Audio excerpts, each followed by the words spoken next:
Good evening, everyone, and hello, beautiful souls. I am Angela Yvonne, and welcome to this edition of Evolve with Angela. It is so awesome to be with you this evening.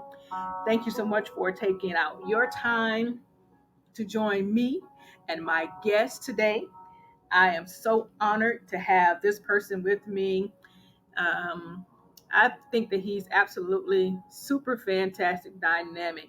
He's one of my favorite gentlemen, and I love him, and I'm so honored to have him here with me. And I'm also honored to have each of you here with me. I see so many of you are already chiming in just so that we can do a station identification. I want you to go ahead and put in the comment section where you are listening from.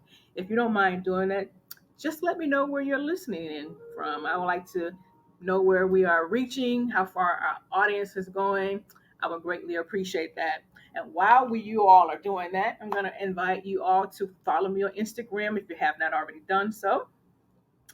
My Instagram is I am Angela Yvonne. If you'd like to have more information about me and what I do, you can visit my website at www.angelawhiteirvin.com. Thank you so much for tuning in from Montgomery, Alabama. Thank you so much for being here. I'm so honored that you are here.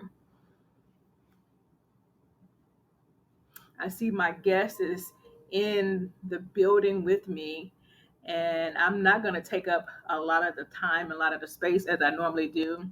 I just hope that you all have had a great week.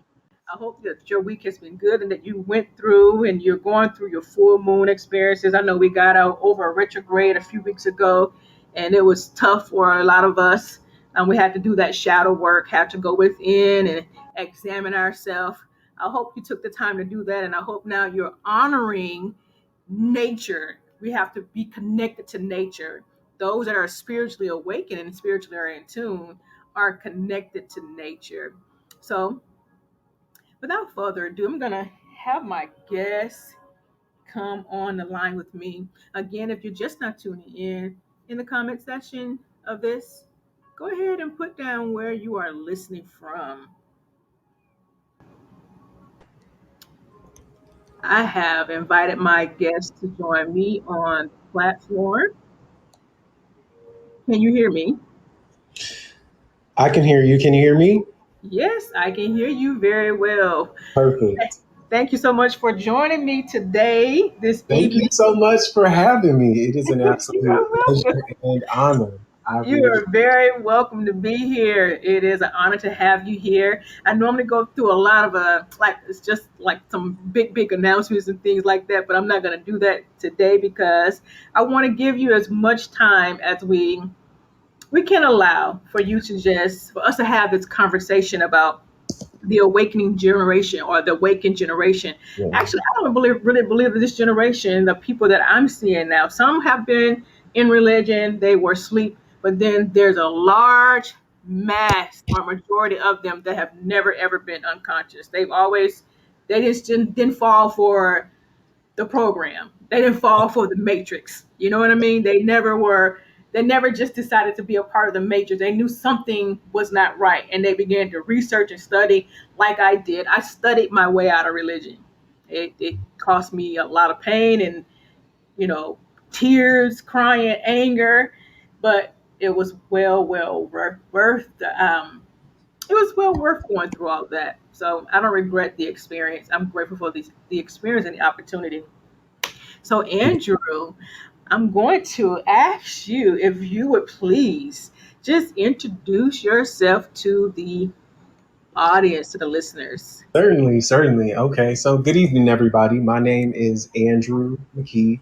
I go by Andrew Nicholas. If you wanted to follow me on Instagram following the end of this conversation, you definitely are more than welcome to. We'd love to have you on the page at underscore Andrew.Nicholas. I Yes. also am the founder of Positively Practical, which is an alternative healing business. The model is oriented around creating or implementing positive energy in our day to day lives through practical means. So I'm a visual artist as well. I do a lot of wire work with crystals and whatnot. So if you wanted to purchase Awesome. some crystals, we have new products that are getting ready to go up there very soon.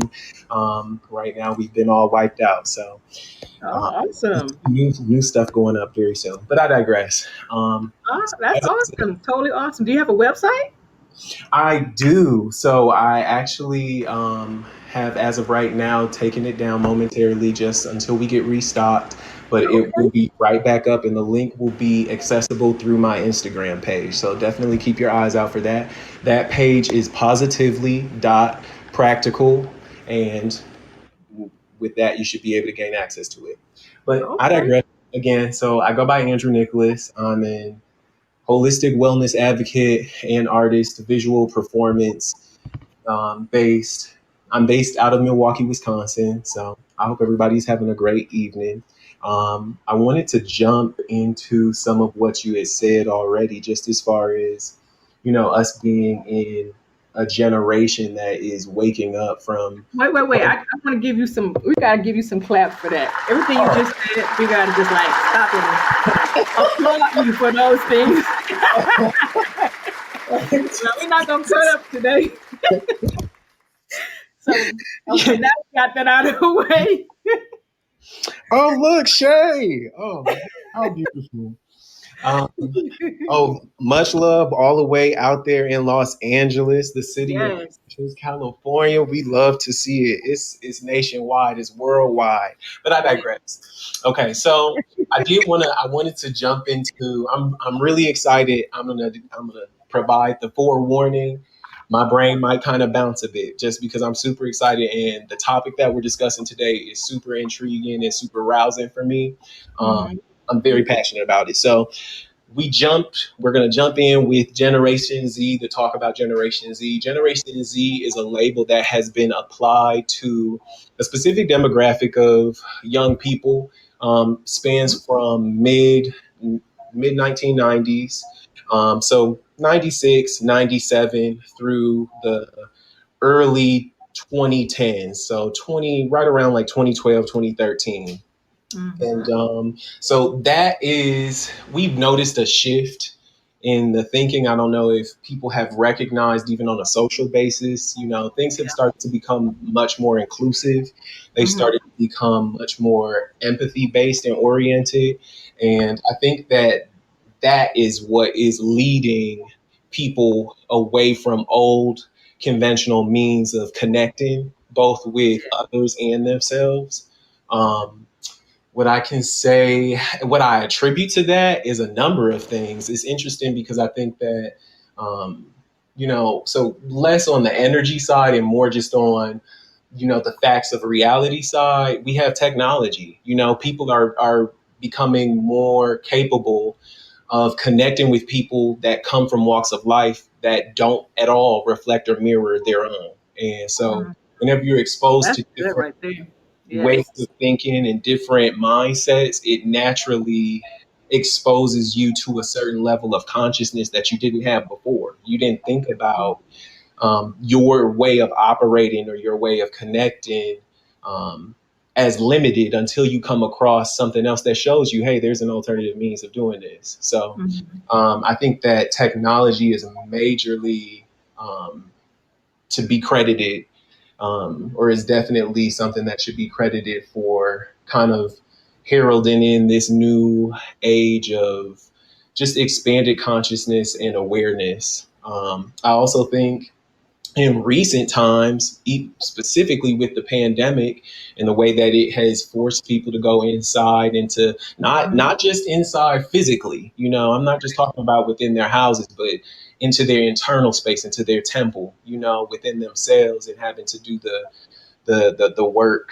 And what I'm noticing is that technology, because of the foundation that has been set with the Mhm. technology, and the way that it has become so integrated in our day to day lives, it Mhm. has made us more capable of um, understanding others. But I love the quote by Dr. Maya Angelou that is, I am human, therefore nothing human can be foreign to me. Because it's like Absolutely.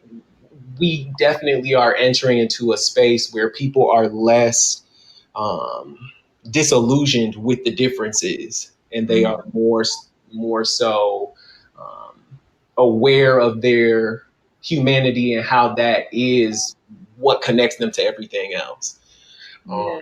what do you think? I mean, when it comes to Generation Z, what are you seeing? What do you feel like you've noticed? Woo. Well, I have noticed everything that you just stated. Um, I believe they're radically inclusive. They're very unique, very creative, and they're very that generation to me is very realistic. Mhm. And I think most of them have, um, they've worked on their social networks a lot, Mhm. and they learn how to integrate with um, just people even my age bracket. When you and I are integrating, we're having a Exactly. conversation, and our age bracket is a big difference. I'm not going to tell people how much of a difference, but there's a big age difference between you and I. But we're integrating, we're networking because in consciousness we are all one. Exactly. Although we all have our own individuality, I'm going to say that we have our own individuality, but in consciousness overall, collective consciousness, there's a collectiveness that makes us all whole because we all come from the same source, and that source is source divine energy, which makes us everything that we see into a specific reality. So Mhm. that's what I see. I see this generation of the Generation Z. I'm just gonna be blunt. Y'all not having it. It's like we We're ain't having not. it. Let's Like we get into it. Let's get into it. let's get We're into not it. having it. We're not having it. The old conventional mode of thinking and behaving is falling away. Yes. We are starting to self-define. We are starting Yes. to recognize the sovereignty with which we are able to direct our lives and the influence that our lives have on other people around us. Because you know that you are a God. We know that we are God. I I Right. I I, I'm separate.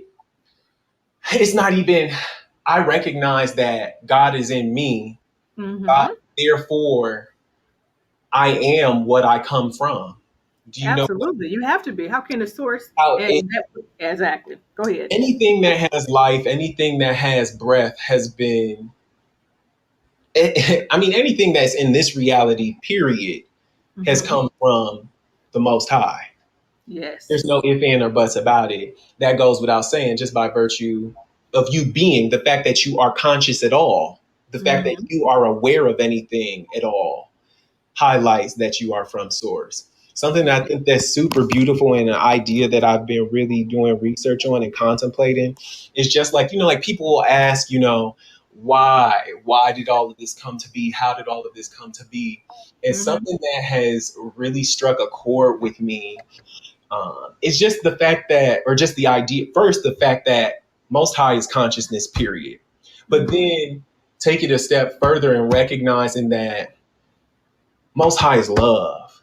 God is love, point blank, period. And I Mm-hmm. believe that God is so much love. Mm-hmm. It's so based and rooted and infatuated with love, and is so infatuated that it would, God has broken itself up, broken its consciousness up, and allowed it to exist within smaller forms that whenever they were incarnated on this planet was Yes. forget who they were just so they could re-experience the process of falling in love with self. Do you know Mm-hmm. what I mean? Mm-hmm. um That's oh, really good. it's, and I think that it's one of the things that I'm anticipating and I'm noticing is that there has been a major surge in the desire for people to be more sovereign in the way that they operate within the world. Yes. Even on a business tip, I've started to notice there are so many people around me that are starting businesses. Shout out, we're going to do a quick shout out. Shout out to Anna McKee, listening from Wisconsin. Y'all check her Yeah. out. And Chandrea Brown, one. listening from Los Angeles, both of them, young Yeah, bosses, definitely look into them. Um, absolutely. I mean, these are people that I'm super inspired by because I see God in what they're doing, and it just reaffirms for me through my own personal experience that I am the divine. That the things that I'm doing are what constitute divinity. You know, I am a Absolutely. creator. I am a spark of the prime grand creator. So therefore, I Mhm. have the ability to create. And I think that that's something that people are waking up to. Societally speaking, I think that people have always been so accustomed to taking on what has been passed down to them, in terms of, the stereotypical structure of one's life. You go, you follow the rules, you do what everybody else deems normal or acceptable or respectable as a Right. means of trying to navigate, society. And then you go to school, these ideas of what constitutes success, or what constitutes, um, I guess, success and when I say success, I'm not just talking about on a material basis. I'm talking about on a social, emotional, spiritual basis. We have focused for way too long on the physical. We have been stuck in Mhm. 3D reality. We have been stuck Absolutely. in a reality that has been so primed to focus purely on what can be seen, touched, and experienced through the physical senses, not Mhm. recognizing that we are divine beings that have senses beyond what is experienced physically. Absolutely. I think Absolutely. that people are starting to tap into that. People are starting to tune into that. That's why we're seeing the surge in creativity. That's why we're Yeah. seeing the surge in spirituality. We are seeing people fall away from what is organized in light of them searching for their own truth. You can't tell Yes. me what my truth is. Only I can discover that with the help of God. Do you get what I'm Mhm. saying? I do. Like, Absolutely. I absolutely do. it's, yeah, I think it's a beautiful thing. I've always said that, art is a means by which humans try to communicate the Mhm. divine.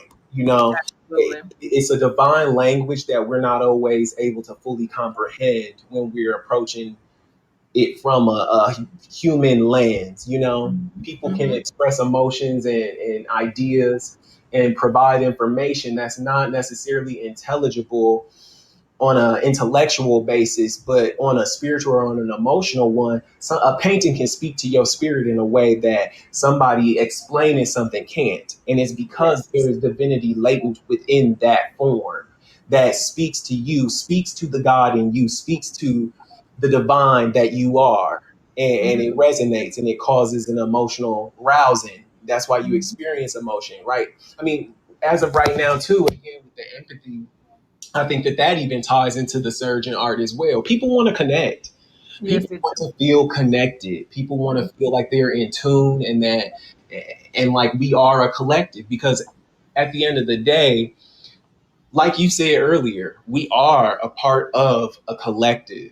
And in Yeah. recognizing that, Mhm. we have to begin to also pay attention to and discern what our spirits guide us to do. Um, Yes. they naturally are attracted, like attracts like.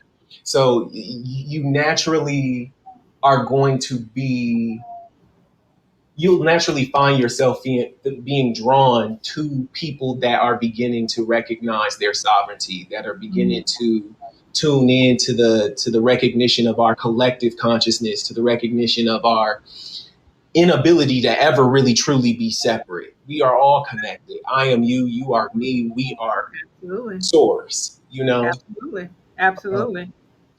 I'm going to invite those that are listening right now to go ahead and share the broadcast with your followers on your social media outlets. This conversation is really, really good, and I don't want anyone to miss it. And we don't want to be selfish. We want other people to hear this stuff that we're talking about on tonight, about the Awaken Generation Z. I believe the generation has that never failed for the matrix, that never took the blue pill. They just decided we're not having it. This is what it is. And then Andrew, you said something that was so very, well, you asked a question that was so very profound. I thought it was. You said, how did this all come to be? I know I've heard even amongst my own peers that this thing that what we're seeing now, where the masses are awakening and they're realizing that God itself is consciousness. Yes. We say that it's based off of the pandemic. The pandemic has caused this, and true enough, as what you just said, that yes, we have been trapped in our houses for what, a year and a half, Mhm. but it's Yeah. not the physical house, because if you look between both sides of your head, there's your temples right there, and that's where we go in. Your body is a temple. And so yeah, we've had the opportunity to go within ourselves and to discover and rediscover and reconnect with who we've always been. Exactly. So that's how this has all happened. We can blame it on the pandemic, but I believe that there's a bigger picture behind, that backdrop. I Definitely. think the pandemic is a backdrop that people are Definitely. using. I believe the universe, source, creator, whatever you want to call it, has heard the vibrational frequency of the masses and decided, hey, we're going to put these people on a lockdown. We're going to put all on a timeout, so to speak. We're going to put all on a timeout and allow the crown chakra, because we think about the word corona, it means crown. And you think about the crown is with the crown chakra, which is at the top of your head. So we're going to allow them to sit within themselves and to begin to have some time of meditation and reflecting, do that shadow work, and Definitely. collectively raise the vibrational frequency so that we can heal this world. Yeah. We're here to learn how to bend the reality or bend the matrix, or to bend reality as we're going about our day-to-day life, and we're living this journey, and we're, as you said, we're creating our own reality. And that's what we do. We bend reality. We're here We to really bend do. reality, make We it to really what do. I we think more so than what people recognize. I mean, it yeah, doesn't matter what creed or religion you absolutely. subscribe to. I mean, I've read studies about individuals that were afflicted with detrimental, Hmm. illnesses that were prayed for by various clerics, various. You had preachers and monks and all different spiritualists and Yeah. priests and all types of people that prayed for these people. And, Hmm. and regardless of who it was, the person responded. The Yeah. person's body responded. Why do you believe that we talk about life and death existing within the power of the tongue? That is Hmm. a very real thing. It is a very Absolutely. real thing. So yeah, you speak it, and so it is. Absolutely. It's that's very much the case of the reality that we live in. But the powers that because we're definitely experiencing a shift in the collective societal paradigm, and I Hmm. believe that former powers that have actively always disillusioned us with the idea of needing to pursue something to connect us with our sovereignty. Whereas Absolutely. we are now starting to recognize that I am the sovereign being, I am the divine inherently. I don't need to go outside because everything is within. And that's Hmm. just the truth. And that I, is the truth. And like what you said before, you said it so very well. When that's breaking the rules. That's going against the grain. That's kicking against the bucket. And the minute you start to go against the rules and go against the grain and kick the bucket, then you are, ostracized, or looked upon as whatever. But then we know that's a low vibration. And so therefore that only, to me, when things like that happen, it causes me to say, okay, I need to go higher. And it's just like a pilot. I like to use this example because I think it's befitting. When a pilot experiences some turbulence, as they're coasting, or whatever you want to call it, in autopilot, they have to ascend higher. And that's the same thing when you get all this little turbulences on the ground, you got to ascend higher. And so following the rules is a thing of the past. We're making our own rules. We're exactly. we're we're Exactly. the lords here, and we're the gods here. And as you said something that was so very good, and I just want to piggyback on that. Then I'm gonna let you go back and speak. Mhm. You, we have to understand that our subconscious mind responds to us, as you said, life and death is in the power of the tongue. There's a thing I think is called the egros. The egros means when a bunch of words are said by a collective group of people, then something manifests. That's all that it is, and that's how healing takes place, because of the molecules, because of the energy, because of the atoms, because of all these different things that we're speaking out. But when we realize that we are the subconscious mind, or the subconscious mind which is in us, which is what God is, that part of the consciousness that it is, you are your own universe. The word you, if you break that word down, you means your own universe. You can program your mind daily for either success or failure. You talked about that very Yes. much. And it's up to you, God. Not talking about no external thing that we have to, as you just said so very well. And I've said it so many times, and I'm glad that you said it. I'm glad that it's come from a younger person, a young adult, that you are the God that's creating. And it's up to you whether you're going to succeed in life or whether you're going to fail in life, because you're the God of your own life. You're the generator, you're the operator, you're the destroyer of your entire reality. It's up to us to do that. You definitely, definitely. And I feel like one of the greatest means by which we can accomplish the goals that we set is just by tuning into the frequency of love. At the end of the day, God is love. And because you are God, because God lives within you, you naturally can create through that process. Something Yeah. that I feel like, even in recognizing, just being thankful.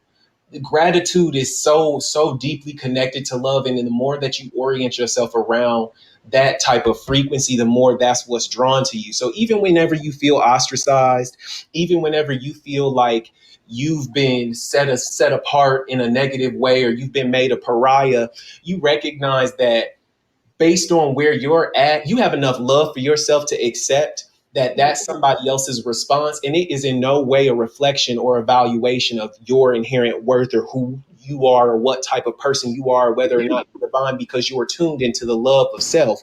And then also you're tuned into the love for others. When if I can't say that I know that I am God and God lives in every other living thing, but then for me to have resentment towards anybody else outside of me, I have to That's love you.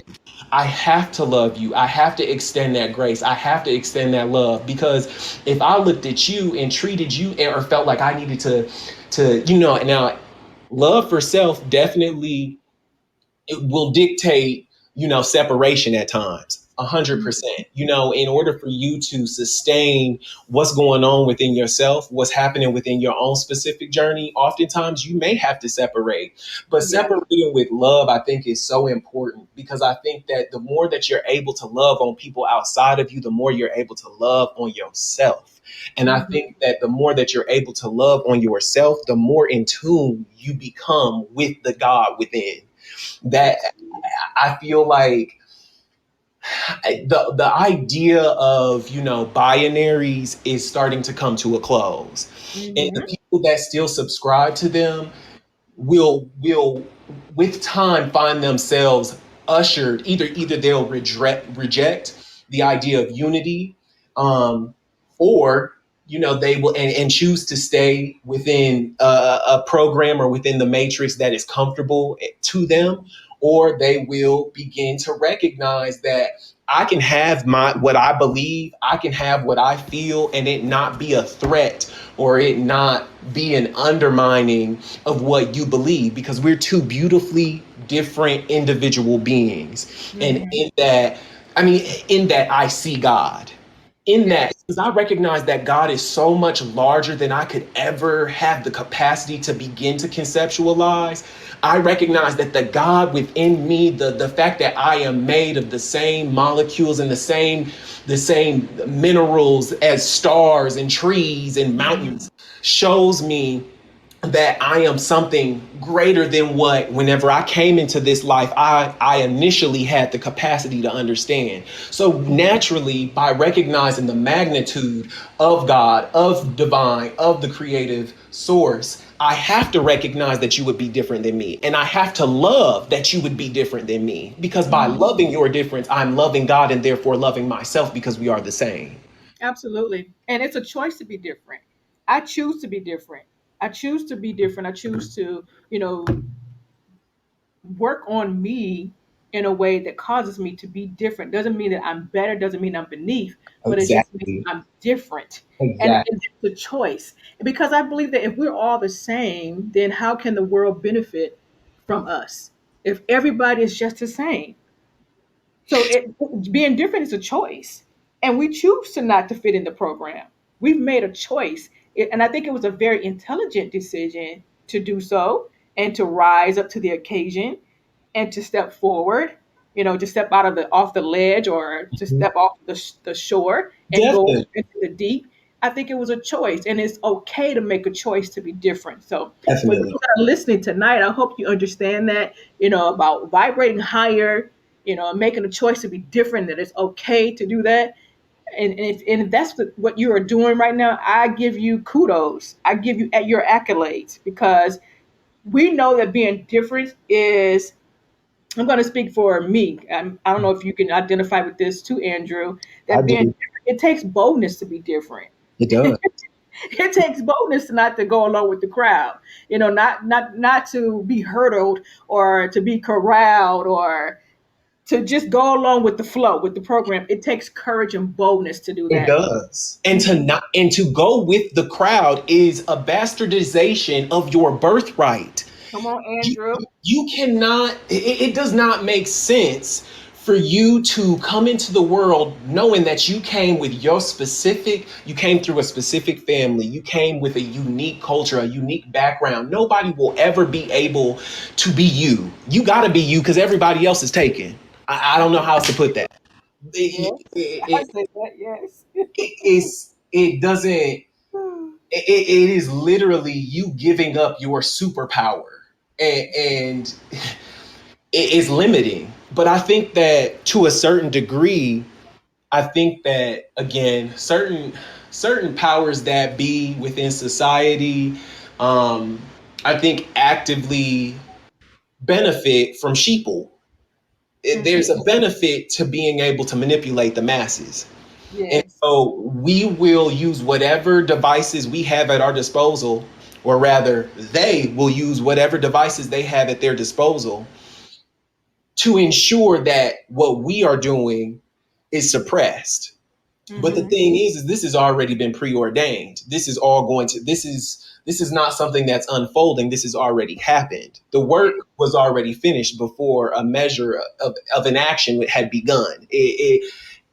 That's already, this is done. This has already been preordained. This is, as everything unfolds, it's unfolding in divine and correct timing. I Hmm. just think that even with me personally, I think that throughout the course of my life, there's always been something about me that has always been radically different. And I think that there have been times where I have tried to separate or tried to suppress Hmm. certain aspects of myself that I think I have now come to recognize such divinity and beauty in. And so it's like, that's why I get so passionate, because it literally is, you are forfeiting your birthright.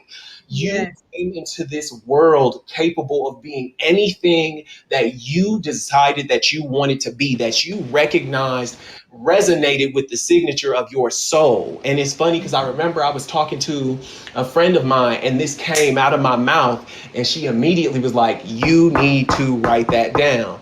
And what I said was, I need the product of my life to match the signature of my soul. It is Hmm. my birthright. I refuse to give that up. And by refusing to give that up, people like you and myself actively make space Yes. for other people to recognize their sovereignty, to recognize the beauty of their autonomy, and how much they can discover about themselves in the world. Life is such a beautiful experience. It's such a gift. And I feel like the reason why it feels burdensome to people is because they live in it wrong. You keep trying to live Absolutely. it You're going using the against. instructions Hmm. of somebody else. And then Yes. you're confused as to why you are depressed and why you feel like you feel disjointed from yourself. That's Yes. because your spirit, your soul signature does not resonate with the behavior you're exhibiting.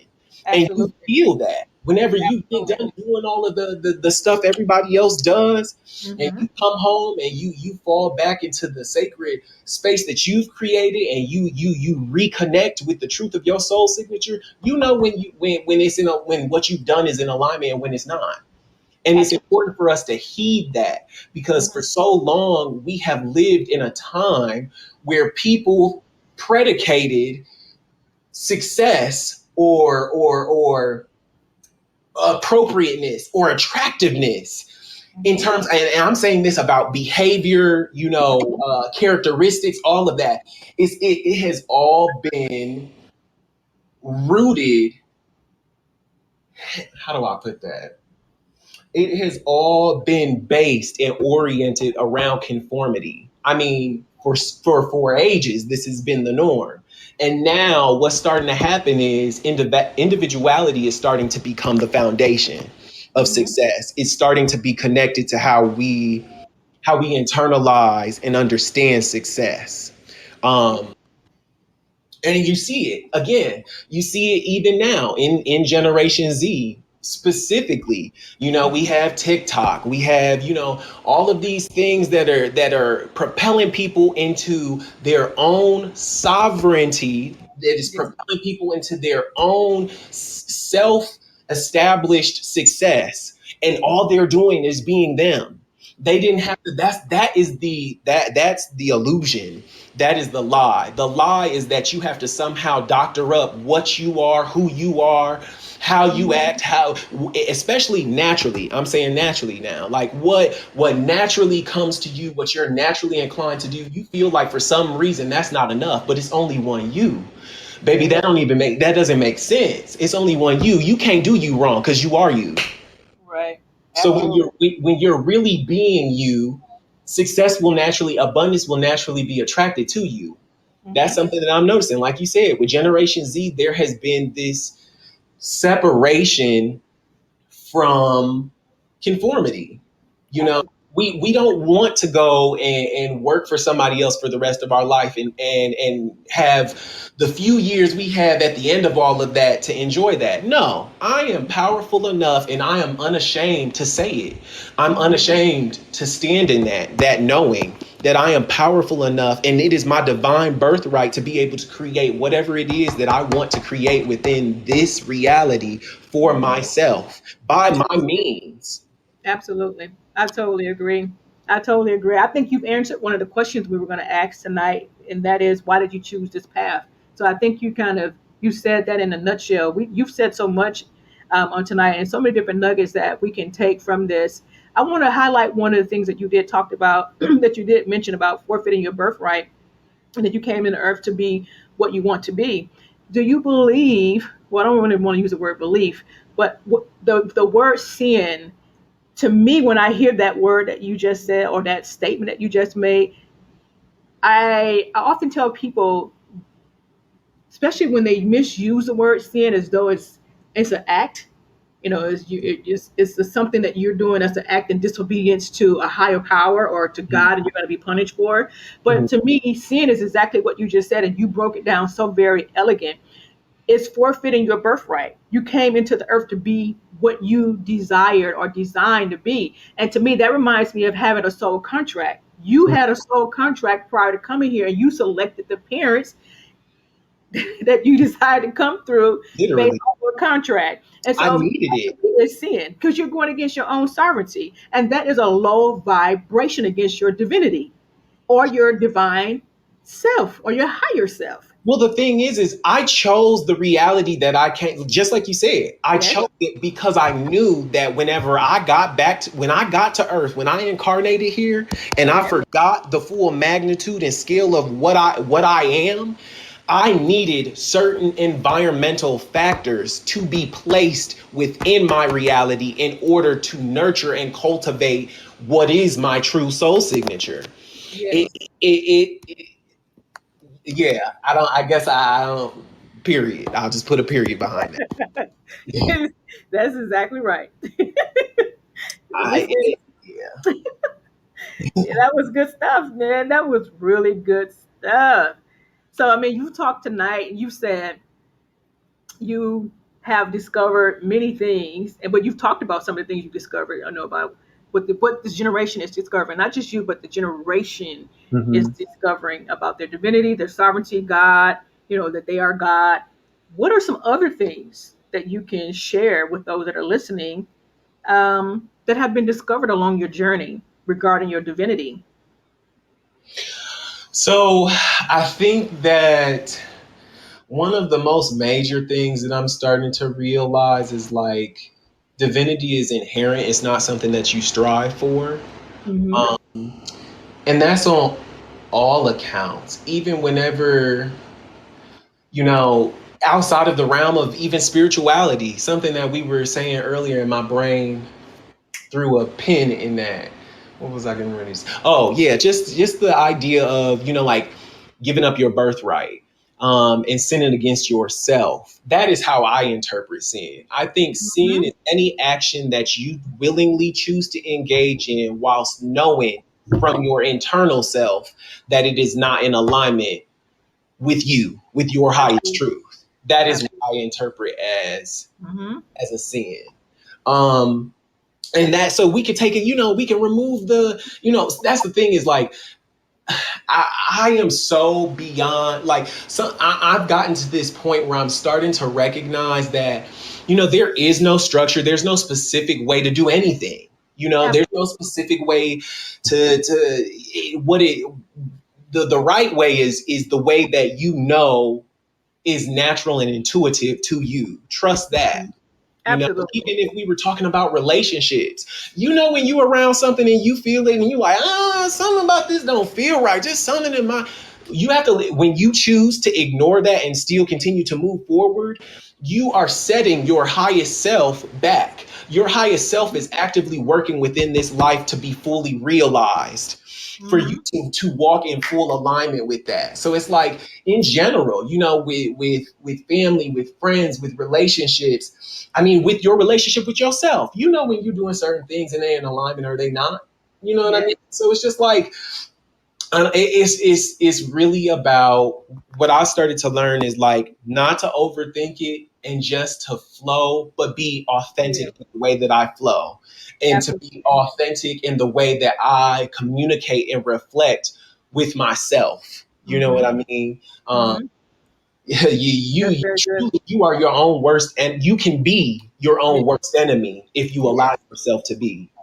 Absolutely. And that's so good that you said about trusting your own intuition, your own higher self.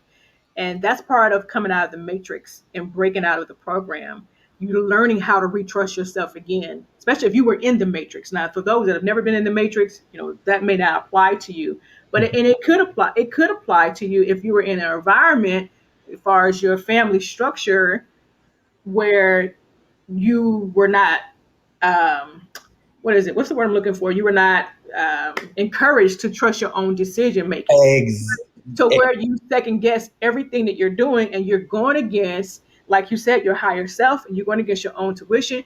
When you get a gut feeling about something, somebody, this place, that person, and whatever it is, trust it, because Trust it it's not wrong. If you get an idea, trust that idea. and follow Whatever comes to you, trust it, and don't second guess who you are. Don't second guess your higher self, and don't second guess your intuition, because you're going against your own reality, and you exactly. keep setting yourself back. We have a couple of people that have just they have joined in. I'm seeing them come on the screen. We have Antoinette Marie, Cooper, Jeremiah, and I think that's it. Thank you guys for tuning in tonight. Thank everyone for joining and for being here on We this just evening. got a question about how to navigate the difference between fear and intuition. Okay. What's your approach? What do you think? Well, I look at the word, first of all, fear is, never forget that everything can always be rearranged. So I break the word fear into an acronym. You can rearrange everything in your life by vibrating higher. And we have to keep in mind that everything is energy. Everything vibrates. The universe works off energy, frequency, and a rhythm or patterns or whatever. And so everything works off of this sequence of things that's happening in our life. You can rearrange that. We said before that we're here to one of the reasons why we're here to bend reality. So therefore fear does not exist. There's no such thing as fear. It's a program that you've been operating from, which is a low level vibrational, because anything that's fear, anger, frustration, anxiety, all those different things that come from your conscious part of who you are, the soulish part of who you are, that's a low vibrational frequency. And how do you navigate with that? You have to, one of the things I do to keep me from being in fear, because fear can, if we continue to vibrate at a low level frequency, if we stay out of meditation, if we don't change our environments, the people that we're associating ourselves with. So it can come in different ways if you're not careful. But again, fear is not real. I definitely agree with that. I think that for me personally, the way that I discern the difference between fear and intuition is I look at what the narrative is trying to tell me. Yeah. And when my brain is going in 17 different directions, I have to hold on, let me put down a note because you said something earlier that I wanted to parenting. Okay, I got my little notepad up because I can't use it on my phone. But I digress. Um, so for me, the narrative is with fear is almost always, not almost always, it is always negative. Mm-hmm. Intuition provides information with neutrality. So your intuition will pick up on something and it doesn't say, you got to run from that. It just says, oh, peep that in that corner. Do you get what I'm saying? Mm-hmm. Fear is like, or let's say, for example, let's say you have the idea for a business that's been developing within your internal person. It resonates. It's something that you want to move forward with. But every time you decide that you want to make a motion towards actually manifesting and realizing that business, you get a prompting. Okay. Now, the fear, the prompting with fear is going to sound like, "Ooh, but this could happen like this. You shouldn't do it. Ooh, you should." It usually is connected to a directive. Intuition is just information that's offered. Mm-hmm. Fear is information that is tied to a directive. So it's like, scratch the business. Let's talk about love. You get around somebody and you feel in your intuition like, man, I peeped that about that person. It's just offered. Wow, they're very empathetic. Fear will say they're very empathetic. Oh, they read really well into me. I need to close myself off. Intuition is not going to tell you that. Yep. Intuition is going to neutrally provide you with information about what's around you. The fear is going to tell you that you need to do something based on that information that you just picked up. So Mm-hmm. that's personally how I discern the difference. I Um, think that's very good, because even too, we can add to that, when a person is having thoughts of fear, it's because they're fear of the unknown. There is no past, there is no past, and there is no future. All you have is now. You're yeah, living in the now reality. There's nothing to worry about, from the past is going to affect your future, because your future doesn't exist. You're creating every moment that you are currently living in from the presence of now. This is all that you have, is this now moment.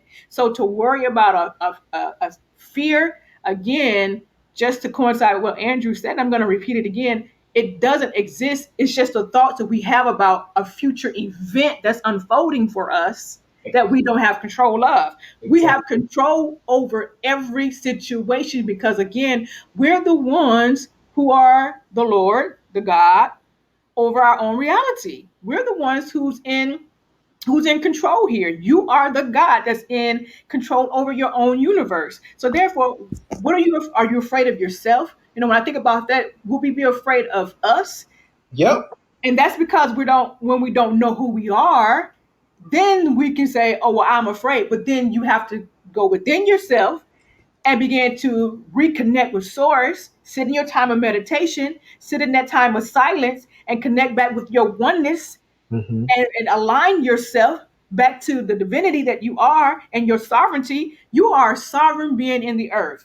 What do a sovereign individual who's ruling, who's making decrees, who's establishing, who's creating, what do they have to be afraid of? So you're afraid of the unknown that hasn't even happened because you haven't even created it. Exactly. Yes, yes, yes. That's good.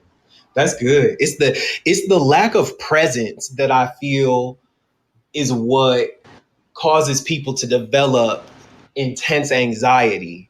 I mean, I've seen this post, I remember, and it said if you're depressed, well, I'm not, I guess I won't. Oh, wait, my note. Okay, let me jump back. Sorry, my brain is kind of everywhere at once. It's okay. The reparenting.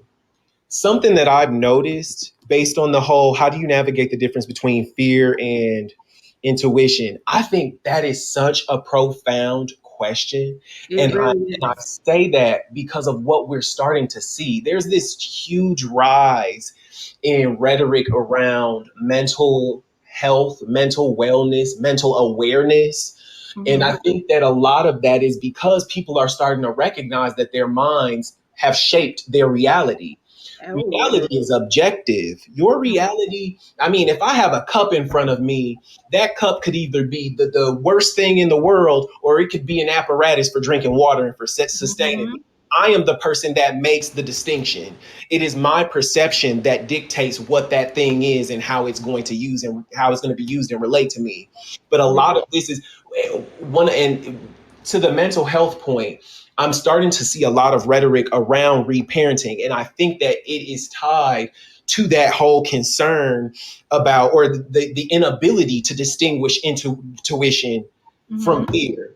Because we've grown up in a paradigm that has always been so diminutive, um, Mhm. in that it has not allowed, like you said earlier, you were like, in your childhood, if you felt like you didn't have the space Yeah. to trust what came to you naturally, or if you felt like you had to adjust that or doctor that, well then naturally it causes you to develop an insecurity moving forward in life when it comes to decision making, or being able to trust that the decision that is inherently being prompted, that being Mhm. provided to you by your intuition, isn't something that's actually coming from fear. Absolutely. The reason why we're going to continue to see reparenting and mental, and mark my words, we are going to see a major surge in the mental wellness industry, in mental health professionals. That industry is getting ready to really open up. That and artistry, creativity, those two things, because they both allot catharsis. They Mhm. both allot individuals the ability to be present in a moment. You know what I mean? And within that presence comes the awareness to distinguish between intuition and fear. We have Absolutely. made so many decisions in lifetimes, especially generations in the past, especially, I mean, especially as people of color. I mean, we got to get into the sociological standpoints of this as well. As Mhm. brown people, there's so much that has been taken from us and replaced with things that are not ours.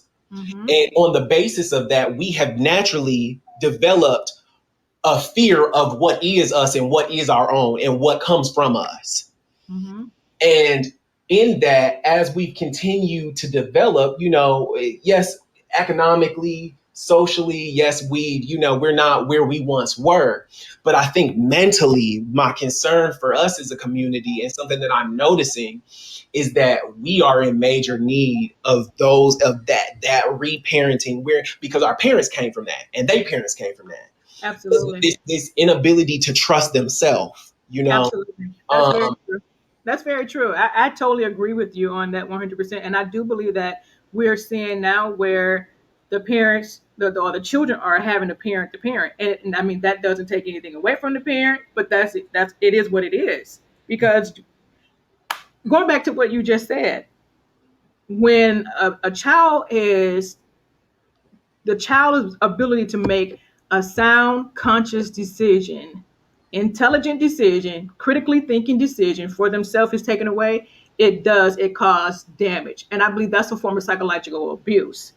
So therefore, we become there's a thing that, like I said before, fear of the unknown, because you fear there are going to be consequences for the decision that you're making.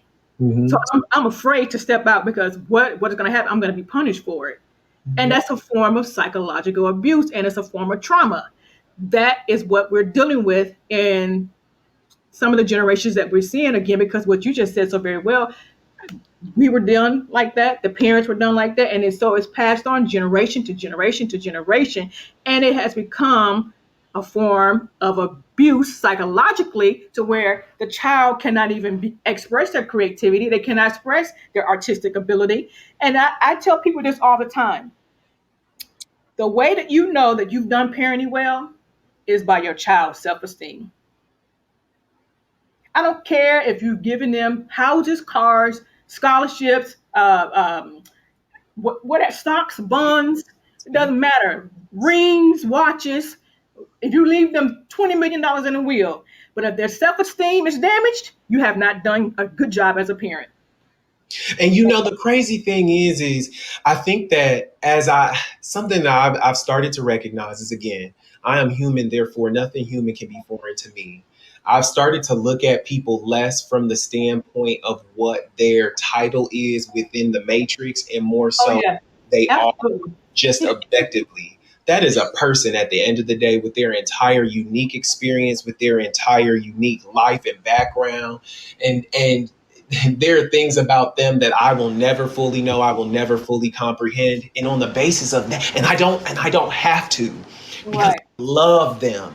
Because I love them, I love their individuality, I love what they are regardless, because I know who I am and what I am and what I am connected to and what I am a part of. I have to be able to extend grace, because there were times when I didn't know myself and I bastardized myself and I separated myself from my truth, and so it naturally has to be the case. Again, I am human, therefore nothing human can be foreign to me. That they have been in instances in the same way. Some people don't get out of the childlike mindset. They are stuck. Mhm. Some people, arrested development is a very real thing.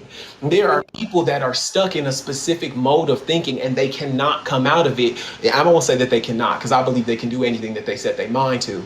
But I feel like it becomes very difficult whenever they have had the time to solidify those norms and those behaviors. You know Mhm. what I mean? So That's it's true. like love That's is going to very true. be the frequency that heralds us all in. People do the best they can with the tools that they have. And that's Yeah, something else that I've said before that has really struck a chord with me. And I just continue to repeat it because I stand by that. It's like, that I is can't true. hate you, I can't resent you, because I recognize I am not you. I can't say that you should have done this, that, or the other. I can say, based on my where I stand, I would have appreciated if you did this, that, and the other. But for me to try to impose that on you makes me no different than you, or makes me that much closer to what I see in you that I dislike. You know what Yeah. I'm saying? I agree with you on that. I say the exact same thing. I only use the word parent for those that are on here because if you've ever talked to me one on one, my son is on here and he can tell you this because I've talked to him about this. Hey, Jeremiah. The word parent for me is organism or originator, and that means just something that I was used as a transporter here, because I had to have a vehicle to get me here. I had to come through a channel or a canal to come here, and I had to be landed at the port, which represents the hospital. So that's the only reason why I use that. I don't, and even I told my children, titles mean nothing to me. We are souls. We're soul beings, slowed down to visibility, having a human experience. Period. I even like to use that word human because human means color. Human means color or person of color, but we're slowed down in visibility. We're love slowed down to visibility. So Woo! and I I look at love people that. I look at people as a soul. I'm going to treat you as a soul. And when I connect with you, I'm connecting to your soul. And if your soul is not vibrating, we're not vibrating on the same frequency, then I'm going to disconnect or disassociate myself with you because of love. Love causes me to do that because I don't want you to damage yourself trying to love me and give me something that you cannot give me. And likewise, I'm not going to allow you to consistently be inconsistent with your love towards me until you get yourself together. I will put you in that place that you belong in as a soul being with all the other soul beings. So I told my children, I am a soul. And you look at me as a soul. I told my son that is on here. He can tell you that. If I'm lying, he can put it in the comments. I am a soul being. I was used because you selected me as a contract to come through. Therefore, I was the parent or the origin or the originator, the one or the origin to which you came through this canal. Just like Moses swam up the canal, just like boats swim up the canal, relationship, you need a ship to go up the canal. It's the same way. It all parallels together. So therefore, look at me as a soul, and I look at every individual as a soul. I don't look at nobody with titles. Mm-hmm. Nobody in my life has a title. Mm-hmm. I don't care who you are. You don't have a title to me. You are an individual that has a soul that's having a human experience. Now, whether you want to do have that, be a person of love and you're a love slowed down invisibility, that's your choice.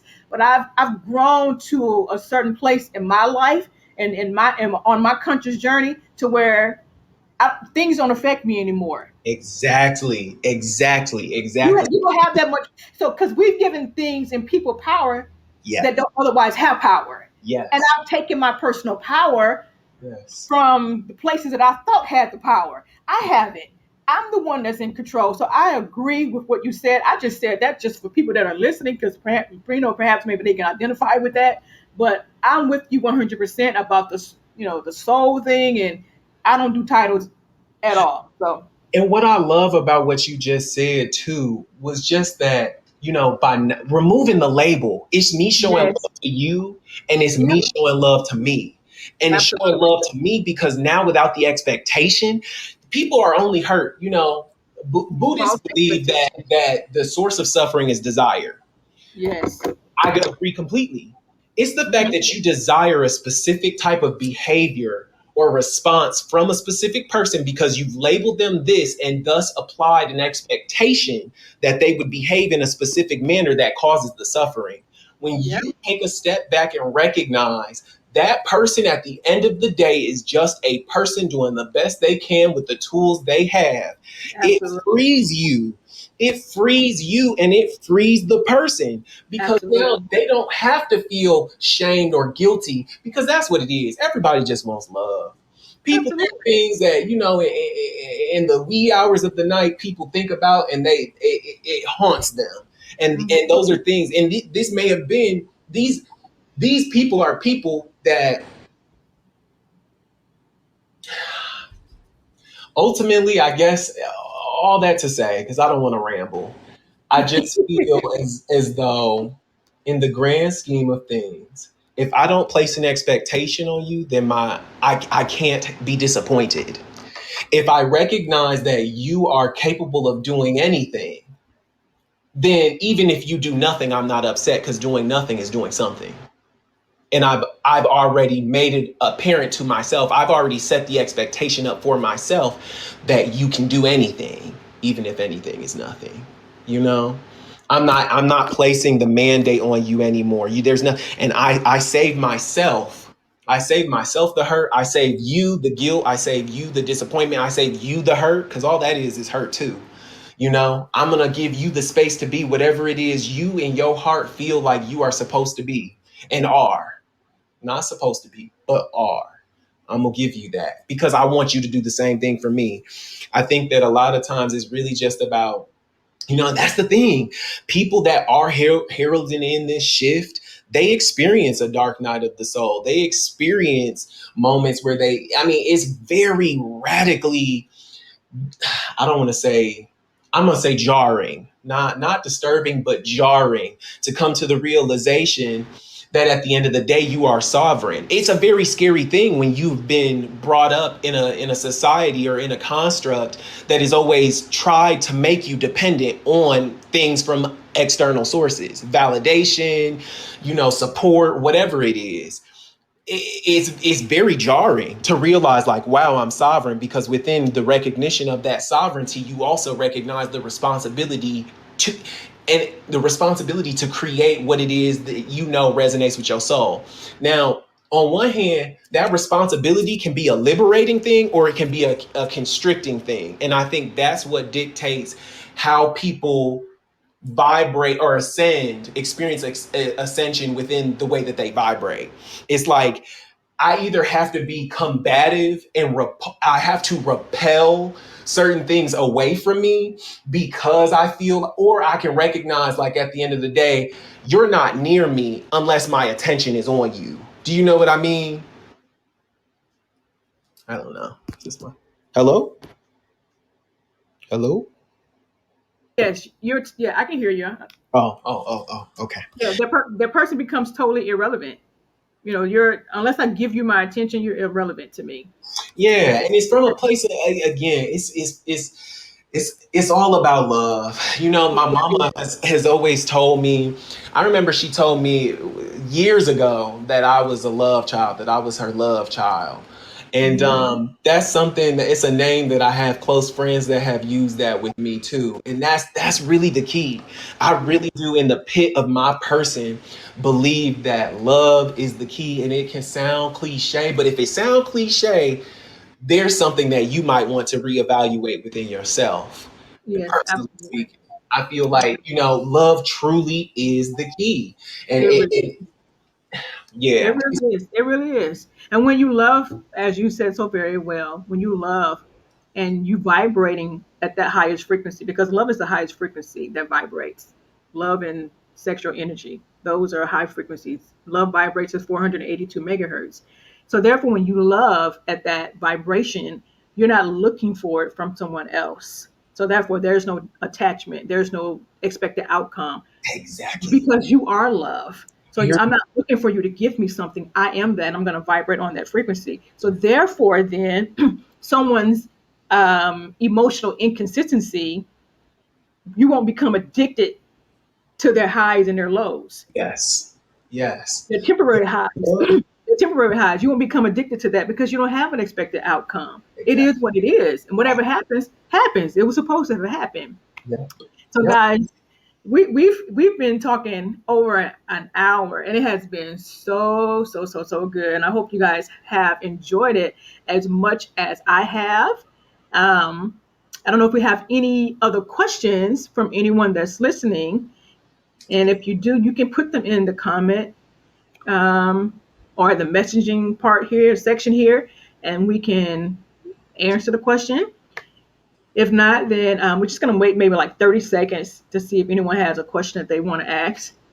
Um, Antoinette Marie said this was great.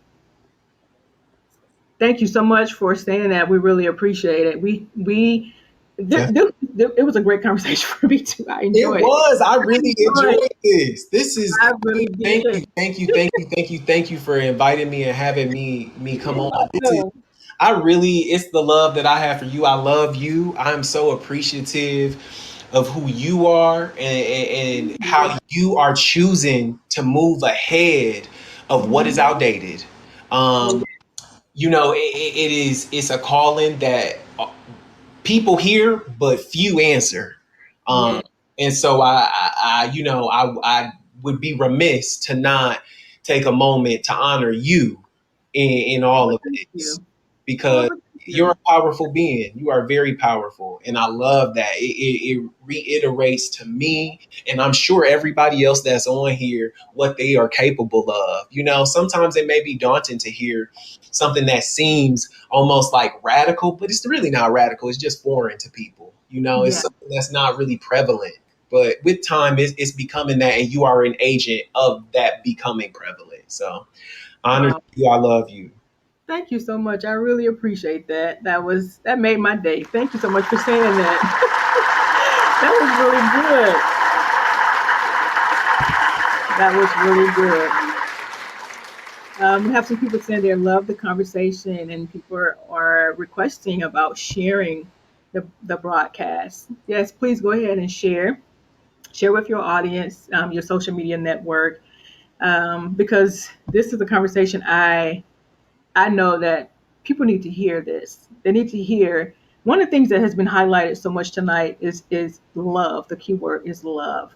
And again, we know love is a high frequency, is a high vibrational frequency. So I'm going to ask this question, and then I'm going to let Andrew have like some final thoughts if he want to say that. Have some things he want to say at the end. I'm just going to ask a question. I'm going to be very brief because I usually have this long thing that I say at the end, but I'm not going to do that today. But I am going to ask the question, is it love? Or is it an emotional addiction to a pattern of inconsistent attention and affection? I'm going to say it again. Is it love? These are the things you need to ask yourself. Is it love? Am I in love, projecting love? Am I vibrating at the frequency of love? Are the people that I'm trying to connect with or hold an attachment to, is that love? Or are you addicted to an emotional addiction to a pattern of inconsistent attention and affection? So those are things that you should ask yourself, because love is consistent, or consistency is a love language. And in your relationships, you don't have to settle for anything that's not consistent. So I'm going to let you say some final thoughts. I just wanted to highlight that about love because I thought it was, I mean, the conversation has been, that word has kept coming up in the conversation. It And I has. think it is so good for us to just kind of, say some final thoughts about that if you like, or you can do Yeah, whatever you yeah, want to say. definitely. So I guess my parting words would just be, be present. Be present. I think love is patient, love is kind. Everybody knows that saying. But love is present. Love allots one to be present with others and themselves in a way that's not judgmental, in a way that's not challenging or polarizing. Hmm. Love is all inclusive. So, yeah, just as much as you can, I believe love is present. Just try to be present. Presence is love. If as long as you feel like you're present, you're showing love to yourself and you're allotting the space for other people to be what they are. And that's love. Absolutely.